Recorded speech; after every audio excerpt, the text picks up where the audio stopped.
First off, I'd just like to start out by saying this is my first conference and my first presentation ever, so thank you very much, Win and InfoWarCon. Thank you all. Of course. So let's talk about hitting back at people. This is Freeing the Empire of the Mind, Memetic Warfare and International Strategy. What if I could offer you all a way to infiltrate your target's decision-making process and make them do what you want them to do?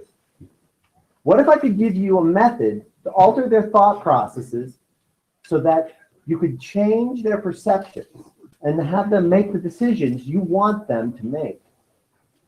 What if I could give you the power to place your thoughts in the minds of their leaders, to make their teachers teach the true version of history, to make their soldiers attack on your command, to be everywhere at once, more powerful than a whisper?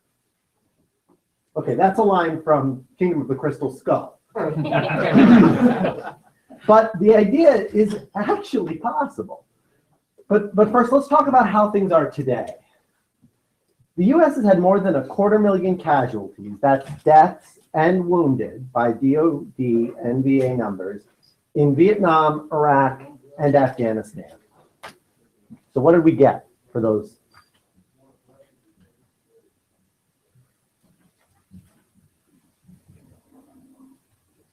I'm not happy. And that is not a valid tribute for the brave men and women who went over there to do what needed to be done.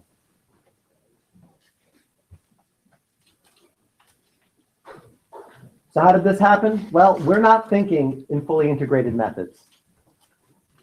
And in contrast, our adversaries are. We just heard today about what a great job the Russians are doing in the Ukraine. They shot out a civilian airliner and managed to somehow make it seem like, well, we had a bunch of reasons for it, and we thought it was a legitimate target, and it was an assassination attempt on Putin. And it totally wasn't our fault, and yeah, no, it worked. Next question. Look at China and their cyber action, lawfare, their diplomatic strategy against India, their area denial attempt, and their general imperialism. They're thinking 20, 30, 40 years out. We're thinking about Hillary Clinton's election strategy and the next election cycle. It's amazing if we're thinking about the next midterm strategy. So in terms of how we think, we need to change. So let's get a little heavy here in terms of theory. Clausewitz teaches us that war is merely a continuation of politics by other means. And Sun Tzu teaches us that the Tao of war is deception. So really what this means is that war is a subset, or here, thank you, Joel. War is a subset of politics. But politics is a subset of information. Information in and of itself, that theory is all borne out by Aristotle and his book Rhetoric, which is the theory that how we present information affects the political outcome of our discussions. Machiavelli, what information I control and I share with you determines how the state or the prince and the city-state survives. This is true with Bernays. This is true with intelligence apparatus. I'd lay dollars to donuts that many of the cyber experts here would agree.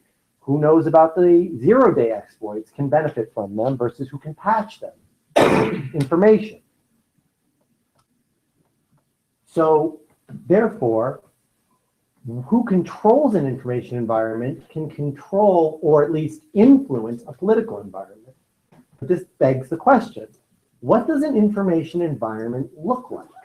Well, an information environment, my theory is, made up of three major components. And for this part of the theory, I am indebted to Christine McNulty. So giving credit where credit is due. She's a brilliant, brilliant woman, PhD, of course. And her theory comes from this. Starts with beliefs, values, and motivations, and they are the foundation of a society's unique culture and information environment. They in turn influence the attitudes and lifestyles of that society. Those determine your political actions So therefore, we can try to determine your political actions through hard power force. Do what I want, or I will send little green men, or I will send a J-dam. We could try to do it through influencing your attitudes and lifestyles. Do what I want, and here's an envelope of cash, or here's a Range Rover, or here's luxury housing.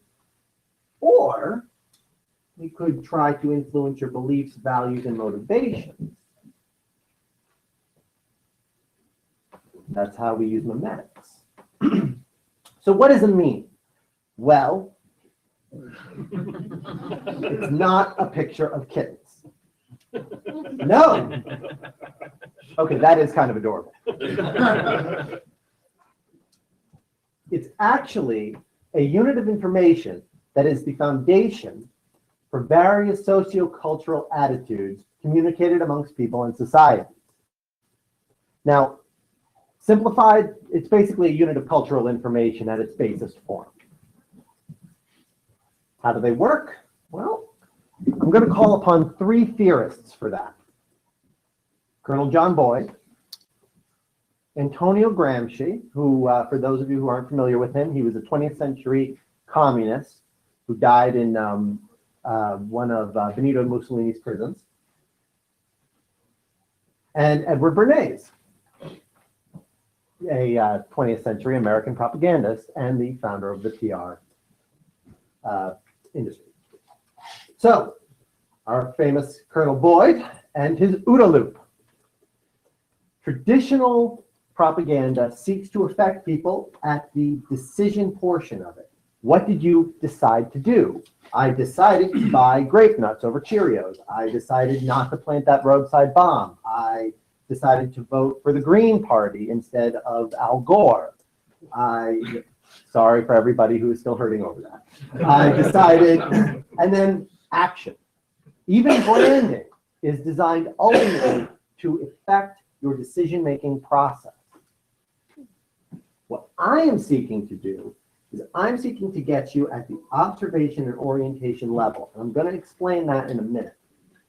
That comes back to Antonio Gramsci. Now, he was a communist who sought to explain really how is the final revolution going to come about? Because Marx's theory of the dialectic doesn't really explain how the final transformation is going to occur. So his thought was certain classes in any given society are more responsible for the intellectual conceptions that we accept than others. So in Western society, a massive amount of really great ideas on information security and thoughts along those lines come out of InfoWarCon. So according to Gramsci, if we wanted to control those thoughts, we would want to get a lot of speakers and thinkers into InfoWarCon to present.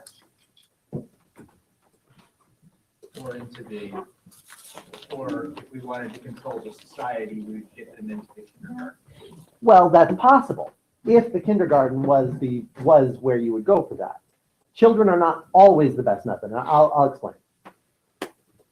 Bernays came up with a lot of different concepts. Not all of them are applicable for this concept, but many different propaganda concepts are useful. In this case, what we want to talk about is mental cliche. Mental cliche is the idea that after a while, we just automatically associate a concept with the various emotions, thoughts, and ideas just one after the other. So everybody in the room who can, fill this in for me. Life, liberty, and the pursuit of happiness. Exactly. Everybody knows that. We all agree to it. We all get that. It's a mental cliche. That doesn't make it less true. That doesn't devalue it. It's just something that we've all had inured into us over time. So why do these all work together? Well, they hit people all together at the observation level. So to use an academic, to explain it all together, basically what happens is the idea centers of a society create the concepts that then filter out for the rest of us. So InfoWarCon, somebody presents a brilliant idea on how we need to begin thinking about art and how that artistry can be used to combat ISIS.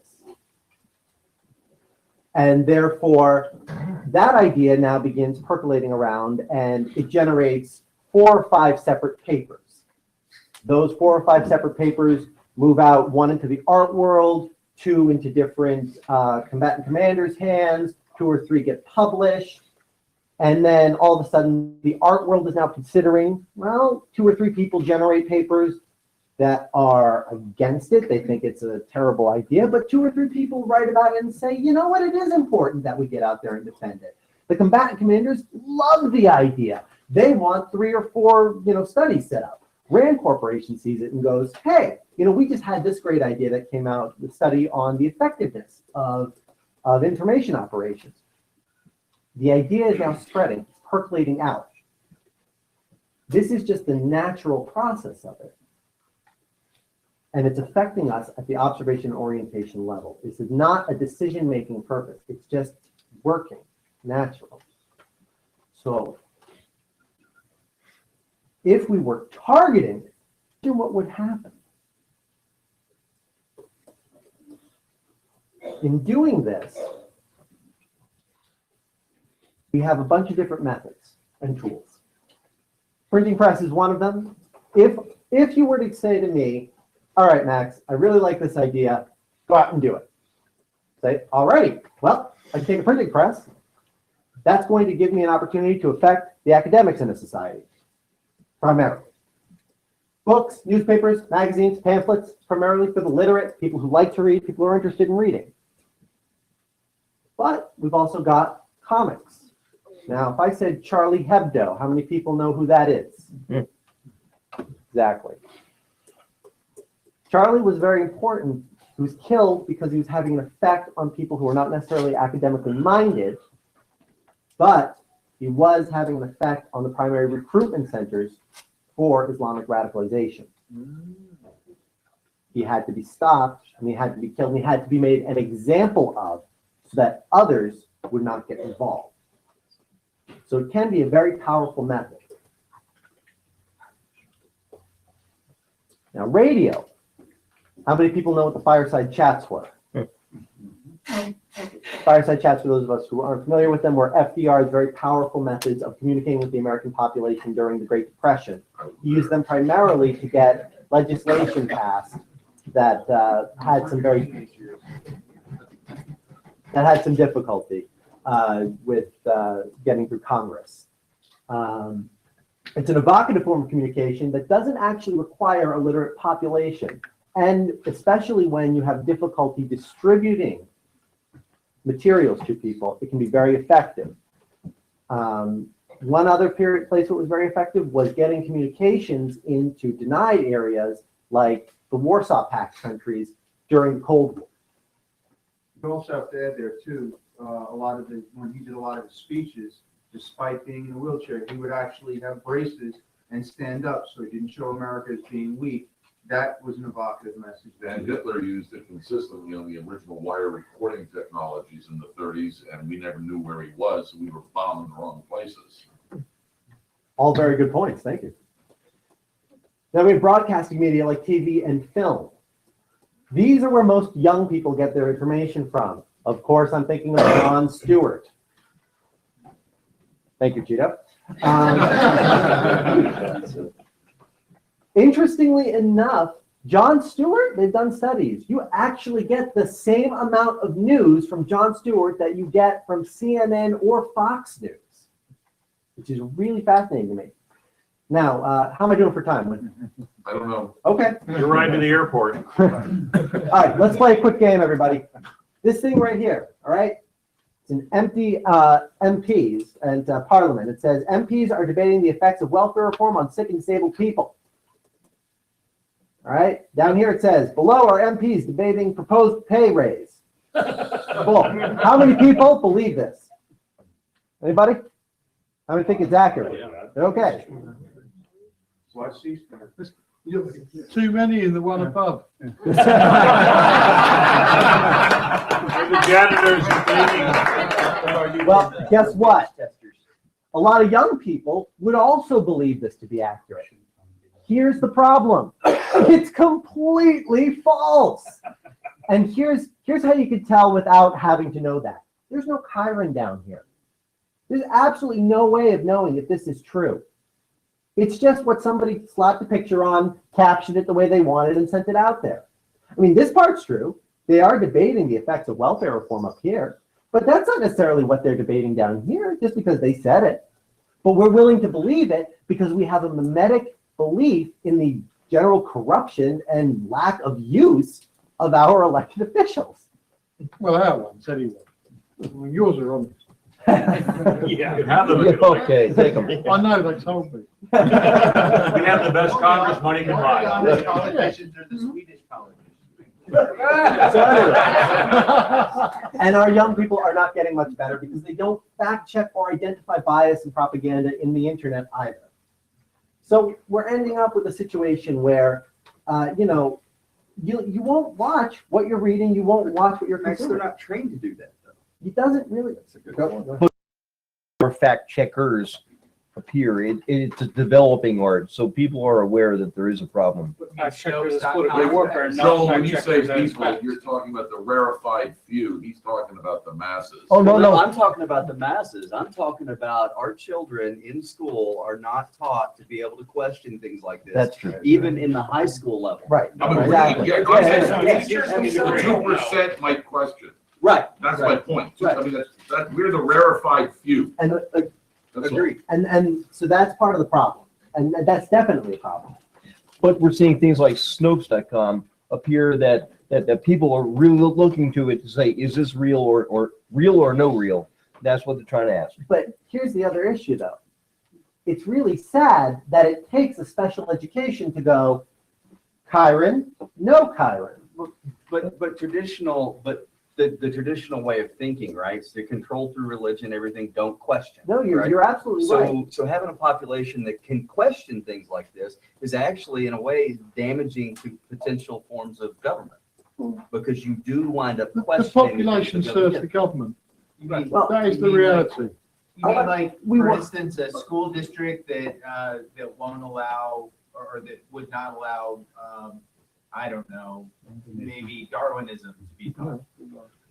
Well, we can get into the different political aspects of it later, but here's the important part. The important part is that those underlying biases that are built into our society, they happen naturally. It's not, we can, however, guide them and shift them in other people's societies. So, in nature of that, let's make things not go boom. Because if we can guide them, we can guide them out before we have to go to war, before we have to take some 18 or 19-year-old kid, put them into a uniform, give them a gun and say, here, go over there and make them do what we want them to do because we didn't get it right the first time. So, step one, pick the target. Know what you want, know who you want to influence. Because creating a new ideology for a country or a subcontinent or a new government is going to take longer than changing a single village's idea or desire to build a well on a local issue. Not necessarily much longer, depending on that local community, but it is going to take longer. Then step two, learn everything you can about that target's values, beliefs, and motivations. Absolutely. I'm going to reiterate that. Everything. Which is made easy by social media because everybody's posting what they're doing every second. Sometimes, unless you're trying to learn about a group of people that are living in a pre-internet society, in which case that's not as easy, but it's still important. Yes? Well, no, I was just saying that even social media in a lot of ways is devoid of context. So you have to go beyond that and immerse yourself in the culture. True, very Even good. if they are connected to society. But you want to know, no matter what, you got to get this information.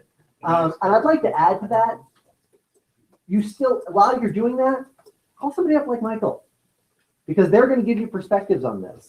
I mean, one of the hardest and biggest problems that we are going to face in this is the difficulty that we've had in accessing cultural and anthropological and sociological expertise, just simply because of the misunderstanding on their part of the importance of what they do. Yes, go ahead. I just want to throw something out. I mean, there were studies going back around the first Desert Storm, you know, where in order to win the quote unquote hearts and minds and stuff like that, were studies that would show it's a 2-generational process in order to make that effective change. But we can't think that far in the future. We can't think more than a few months in advance, whereas the Chinese, like you said, thinking generational. I'm going to be addressing that. Okay, don't worry. All right. Step 3, use this knowledge. I know it seems very linear, very boring, but decide how we're going to design and deliver these ideas, these memes. Should we target intellectuals or the young? Should we go for the kindergartners? Or should we go for college professors? I mean, it really depends on who we want to change and why. Because So wouldn't that be yes? If you're really looking for culture, don't you go for all of the above and everything you possibly can? not necessarily, because just because you're not doing this covertly or clandestinely does not mean you want to do heavy-footed, everybody all the time, look at me, I'm doing this. It just means maybe you endow 30 or 40 chairs at major institutions inside that country or in countries internationally where that have a major programs that you want to have a finger in. Like Fulbright. Like Fulbright. Because that is, it's a softer way of doing it, so it keeps people from going, hey, what you're doing is really, really creepy. But by the same token, it's not covert or clandestine. Nobody's gonna, people can see what you're doing. You're not being secretive or manipulative about it. It's just, I'm doing this. Anybody can see what I'm doing. I'm just not trying to get at your kid. Or if you're going for the kids, you're saying, hey, these kids need really good education. I'd like to give these kids a great educational program. Or something like the Teletubbies. If you're Jerry Falwell, yeah. Yeah. Or the biggest problem or one of the big problems that we've seen, at least when I was studying this, was that people were going after an arbitrary node. They would say, well, in my society, we want to go after the intellectuals, so in your society, I'm going to go after the intellectuals. Well, in a theocratic society, you don't want to go after the intellectuals. You want to go after the spiritualists or the priesthood. So in that case, you do. You don't want to go after the children because the children might grow up to be carpenters. And if I just influenced a bunch of carpenters to think the way that I did, well, that doesn't do me any good. Except for one carpenter. Well, in that case, yeah. But if if 90% of the people that I influence grew up to be carpenters and stonemasons and electricians and computer scientists who are going to fall right in line with the political class and the theologians, then I just wasted 90% of my effort. But did you? I mean, so I asked that question in all honesty. Yeah. If you have influenced the entire population, every single child that goes through a educational program, and all of those children grow up to have the belief that you kind of instilled in them, did you waste it? Because you got the theologians too. That's a very good question. Let me pose a counter question. What if I could have gone for the theologians more directly, still without them noticing, and then the theologians got the politicians to institute the same thing for me? I didn't have to spend all the money. I didn't have to go do it directly. They took care of it themselves. And you speak Chinese. Historical case in point, when Eisenhower wanted to overthrow our Arbenz in Guatemala, with the advice of Bernays, they used the Roman Catholic priests all over the country to lie about and exaggerate what our Arbenz was going to do. Completely fabricated program, but it so effectively changed the hearts and minds of the Roman Catholics all over the country, which was all of them, that they supported the overthrow of duly elected. I mean, have we forgotten that we know how to do that? Well, that's different from what I'm discussing. That's more of that's again focusing on the decision point than the observation orientation point. So now next up, once we've got this knowledge, we figured out what section we want to target, we spread the idea. Keep the idea simple. because this is an iterative process and it's going to take us quite a bit of time, like you mentioned. This is a long-term project. This is not a quick fix. This isn't fire and forget. So the hope poster. Yeah, but even the hope poster, that's not close enough. It's a good point, but It's not a strategy, but it's a campaign. yeah, exactly. So we have to adjust this as necessary. And allow it to fully take effect. It needs time. It's expensive, but it's not expensive when it's compared to the costs of a traditional military adventure. So what do you mean with expensive? Well, I mean, the average cost of endowing a professorship at a U.S. college is $1 million. So that's expensive. But when you compare it to, say, what George Soros or Koch brothers spend on an American political campaign, that's not that expensive. And a professor is going to be there for 20 or 30 years, writing papers, teaching classes, and providing ideas to people. What's the cost of putting an imam through school and then building a madrasa for them to teach at? Compared to the cost of, taking, costs, last I saw, $500,000 to put a soldier through boot camp and put them all the way through training to a fully trained soldier in the U.S. military. Out after 4 years to get the college benefit. Not including all the other costs that come after that, which, hey, I don't begrudge them. God bless them for what they do. I'm just saying, compared to costs, which I'm sure the good doctor from Rand would be able to give us a good. There's lots of homeless Gurkhas if you need them. Homeless Gurkhas if you need them. It is, however, time dependent. Not fire and forget. It's not the immediate boom of a bomb. It's not a leaflet drop. It's something that we have to do, and we have to do it regularly. We have to do it over a long-term period. It's going to take time to set up the tools. It's going to take time to master the tools. It's going to take time to research these cultures and figure them out. And it's going to take time once we started to let the ideas seep in. It's not as simple as, hey, have you guys tried freedom? It's a great new thing. You should totally consider it. All the cool kids are doing it. And adjusting the message over time.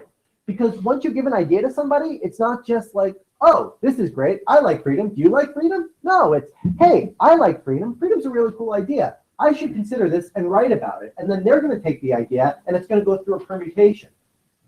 So maybe you have to introduce another idea now to make sure that your concept of freedom doesn't lead to something that could lead to something horrible. So that is a question, is that how do you ordain out unintended consequences from these types of things? It's a very good question, and it's one that's going to need a lot more work. This is a very new idea as far as I can tell. I've been looking for other people who have worked on it, and I haven't been able to find anything, So let's keep working on it. Let's keep studying. I'm gonna throw another thing out. Yeah, sure. If you look at the increasing sphere of influence that China's trying to do in Africa and South and Central America, again, they're doing the long-term thing where they're investing heavily in infrastructure and at the same time building schools, but also building power plants. So they're making revenue generation off of the leasing and the loans to make the power plants, but they're also building schools to, I don't know whether they're using their influence to make sure the teaching goes a certain way or what, but at least they made the school. So already the populace are thinking of them in a different light than we do. And that's going to go on for decades. Well, that's like the cocaine guys and the cartels are Exactly, loved in some exactly. places. You need a new church? Well, Pablo Escobar is building a new church. And just don't go to our poppy fields. Exactly. So I'm gonna expand on something that was said earlier. I think this can pay dividends, though. It does take time. It is cheap in comparison, but it's kind of like dealing with the Hydra from Greek mythology. Once you cut off a head and you burn it, the head won't grow back. Once we have provided an idea, once we've provided this area with the concepts that we want them to have, we actually have built somebody who will think the way, not we want them to think, but will think in a sympathetic way. It's not mind controlled. Before I throw you off stage, Not because I want to, but the problem I've got, just get around this. In the 1980s, the American car industry nearly destroyed itself because of groupthink. Yep. How do you avoid having this go groupthink in order to have a Memetic sports car? Observe, orient, decide, act. I'm at observe and orient. You've observed it, you've oriented it. I can't control what you do with that. But we have. No, I'm saying, how do you avoid a groupthink message that's influencing the OO? Oh, How do you avoid watering it down to a K car from the 80s? good question. Single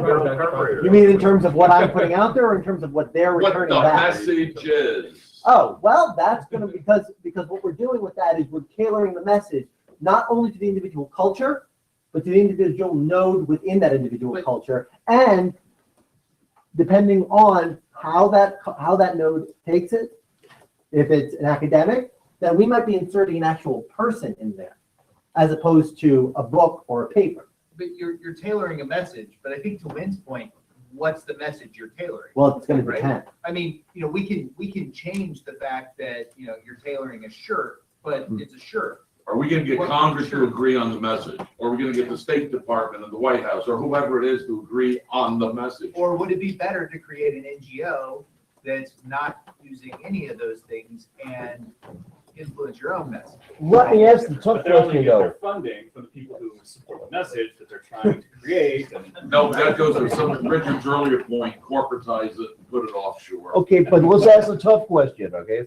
Let's ask the really ahead, tough go one. ahead. How do you earn money from it?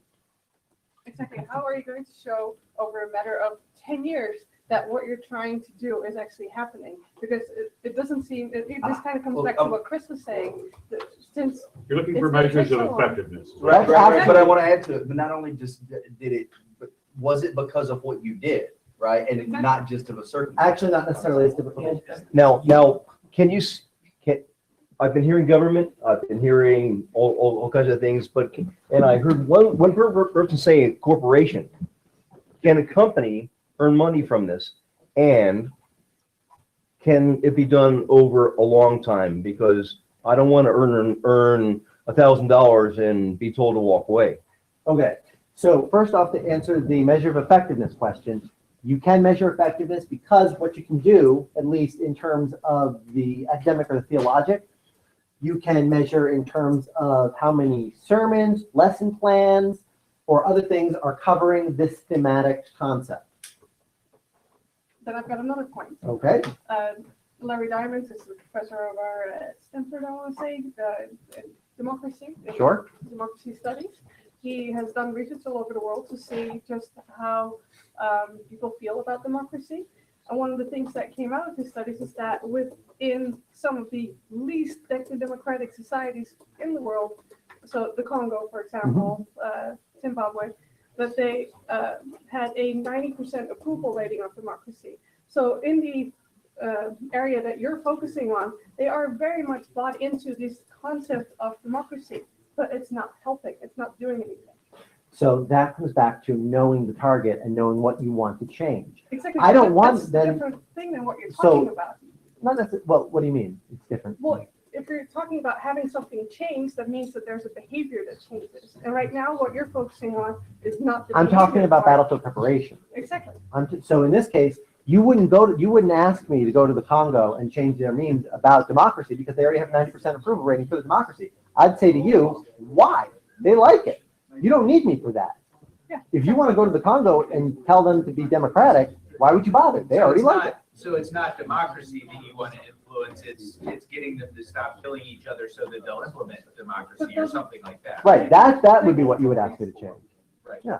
Well, I think you're talking about. Hold on, because I got another concept I got to answer, but then I'll get to you, okay?